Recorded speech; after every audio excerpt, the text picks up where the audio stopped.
صلی علی محمد وعلی آل محمد وبارک وسلم۔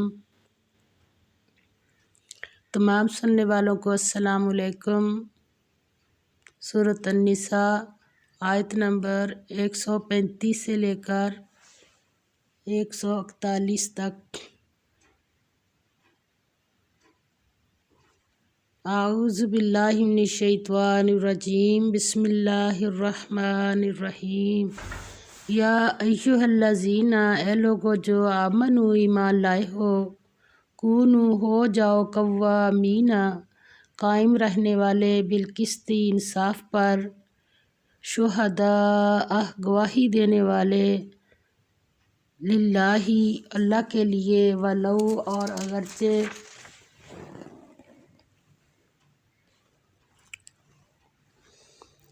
علی اوپر، انفسکم اپنے نفس کے، او یا الولدان والدین، والاقربین یا رشتہ دار، ان اگر یکن وہ ہو، غنیًا امیر، او یا فقیراً غریب، فاللہ پس اللہ، اولی زیادہ خیر خواہ ہے، بہما ان کا، فلا پس نہ، تتبعوا پیچھے چلو، الہویٰ خواہش نفس کے، ان کے تعدلوا عدل نہ کرو، وَإِنْ اور اگر، ان تلووا گھما پھرا کر گواہی دو گے، او یا تعرضوا گریز کرو گے، فَإِنَّ تو بے شک، اللہ کان ہے، بما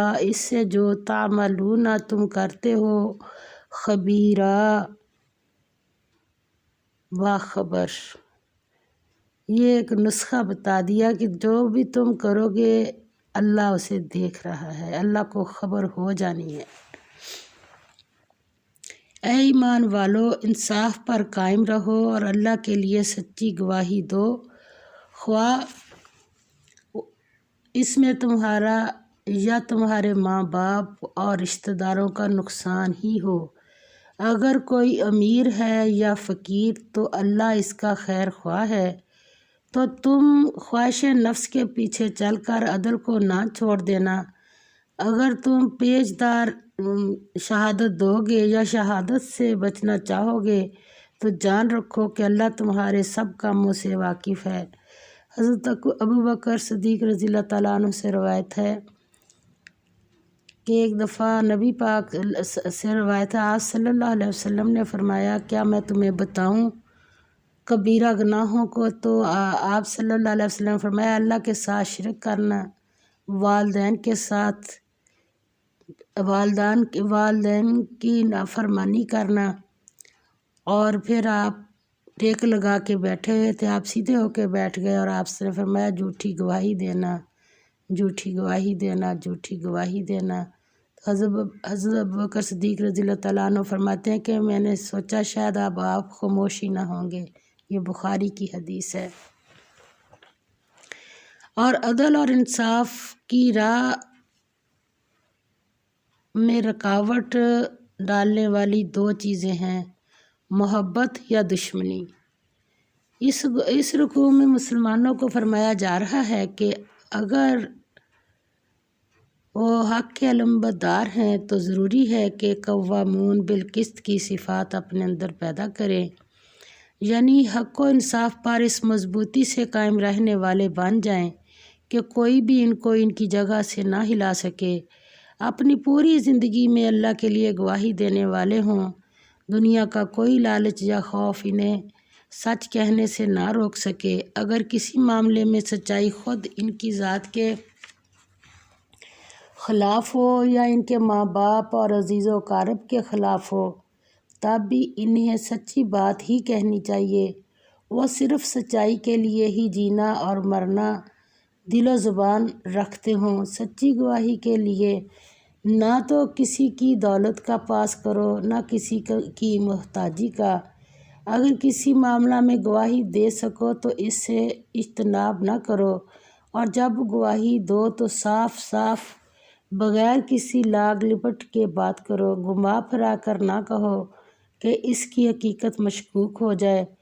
تمہیں کسی نقصان کا ڈر نہ ہونا چاہیے، اللہ تم سے زیادہ آئین کا خیر خواہ ہے، بلکہ عدل و انصاف کے علمبردار بن کر، انصاف کا جھنڈا اپنے ہاتھ میں لے کر دنیا سے ظلم، طاغوت اور نظام باطل کو مٹانے کے لیے کمر بستہ ہو جاؤ۔ اس کی جگہ عدل و راستی کے نظام کو قائم کرو، کیونکہ مومن ہونے کی حیثیت سے یہ تمہارا اولین فریضہ ہونا چاہیے۔ آگے فرمایا، یا ایھا الذین، اے لوگو جو آمنو ایمان لائے ہو،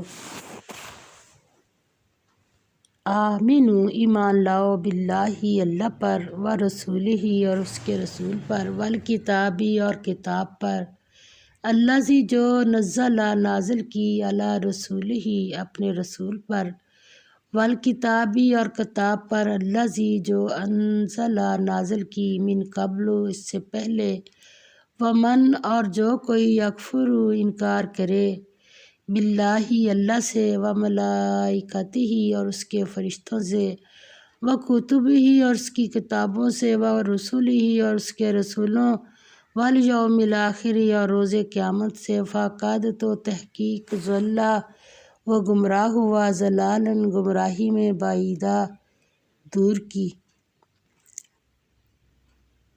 فرمایا، مومنو اللہ پر اور اس کے رسول پر، اور جو کتاب اس نے اپنے پیغمبر آخر الزمان نبی پاک صلی اللہ علیہ وسلم پر نازل کی ہے، اور جو کتابیں اس سے پہلے نازل کی تھیں، سب پر ایمان لاؤ۔ اور جو شخص اللہ اور اس کے فرشتوں اور اس کی کتابوں اور اس کے پیغمبروں اور روز قیامت سے انکار کرے، وہ رستے سے بھٹک کر دور جا پڑا۔ جب رستے سے بھٹک گیا تو پھر کیا کوئی ٹھکانہ رہ جاتا ہے؟ ایمانی خصائل و اعمال پر زور دینے کے بعد یہ حقیقت واضح کی جا رہی ہے کہ اچھے خصائل و اخلاق جبھی پیدا ہو سکتے ہیں کہ کامل خدا پرستی دل و دماغ میں راسخ ہو جائے۔ کامل اور سچی خدا پرستی یہ ہے کہ خدا پر سچا ایمان لاؤ، اور اللہ کی سچائی قرآن پر ایمان لاؤ۔ یہ سچائی حضور صلی اللہ علیہ وسلم پر بھی نازل ہوئی ہے، اور آپ سے پہلے رسولوں پر بھی نازل ہوئی تھی۔ ایمانیات کی تکمیل ان باتوں سے ہوگی: اللہ پر، اللہ کے فرشتوں پر، اللہ کی کتابوں پر، اللہ کے رسولوں پر اور آخرت کے دن پر ایمان رکھنا کامل اور سچے ایمان کی علامت ہے۔ وہ ایمان کامل نہیں جس میں اس رائے حق کی مشکلات مصائب کے لیے استقامت نہ ہو، کبھی ادھر کبھی ادھر سچائی کی راہ نہیں ملتی۔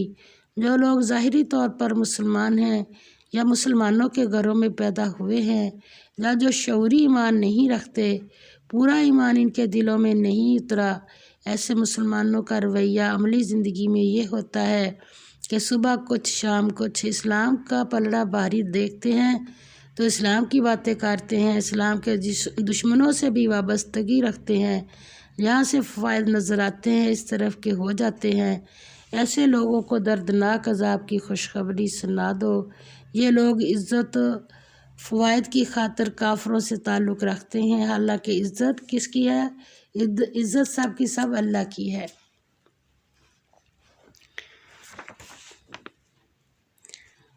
اللہ جس کو چاہتا ہے عزت سے نوازتا ہے، وہ اللہ کی مرضی۔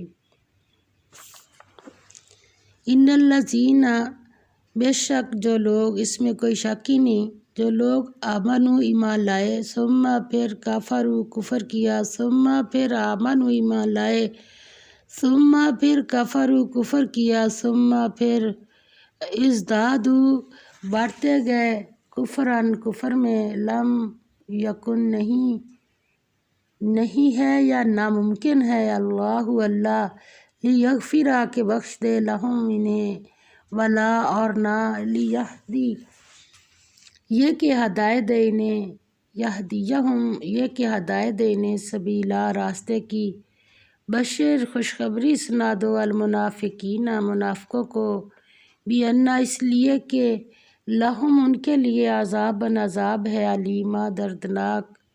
استغفر اللہ، اللہ تعالیٰ معاف فرمائے۔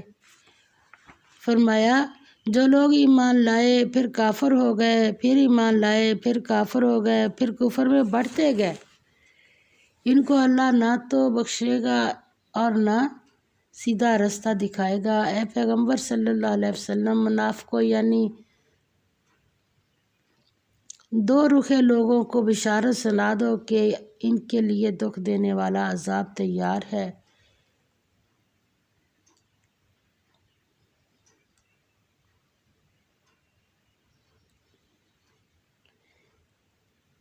منافقین کی یہ حالت بیان کی جا رہی ہے، اگرچہ انہوں نے بظاہر ایمان کی راہ اختیار کر لی تھی، لیکن در حقیقت وہ ایمان سے محروم تھے۔ چنانچہ ان کا کردار یہ تھا کہ بار بار اسلام کی طرف لوٹ آتے اور بار بار پھر جاتے۔